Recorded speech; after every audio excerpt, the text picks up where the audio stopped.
साताऱ्याचे एसपी तुषार दोशींचं निलंबन होणार की नाही अशी चर्चा सुरू झाली आहे। सभापतींचे निर्देश म्हणजे ब्रह्मवाक्य नाही असं मुख्यमंत्री फडणवीसांनी म्हटलंय।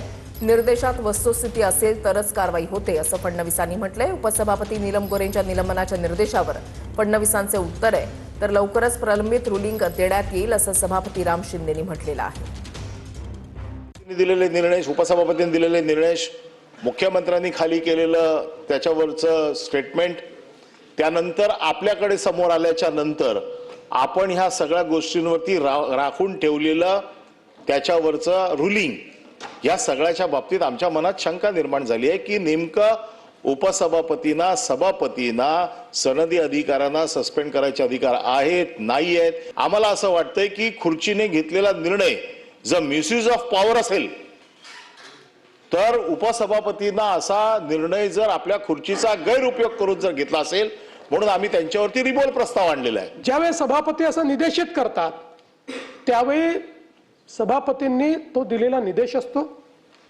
त्या संदर्भात त्यावेळच्या परिस्थितीनुसार त्यांनी तो दिलेला निर्देश असं समजून वस्तुस्थिती असेल तर एक्झिक्युटिव्ह त्याच्यावर कारवाई करतो, आणि त्याच्यात जर वेगळी वस्तुस्थिती असेल तर एक्झिक्युटिव्हला हा अधिकार आहे की ते पुन्हा त्यांना कळवू शकतात की ही वस्तुस्थिती नाही, हे करणं शक्य नाही, हा एक्झिक्युटिव्हचा अधिकार आहे। पण तो निर्देश दिला म्हणजे आता त्याच्यातनं सुटका नाही, ते ब्रह्मवाक्य होऊ शकत नाही।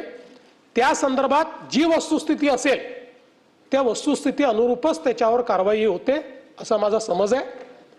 आणि म्हणून आज उद्या जेव्हा या संदर्भात माननीय सभापतींना आपलं रुलिंग द्यायचं आहे ते रुलिंग देऊ शकतील। त्यामुळे प्रलंबित असलेलं रुलिंग लवकरात लवकर आपल्याला मिळेल।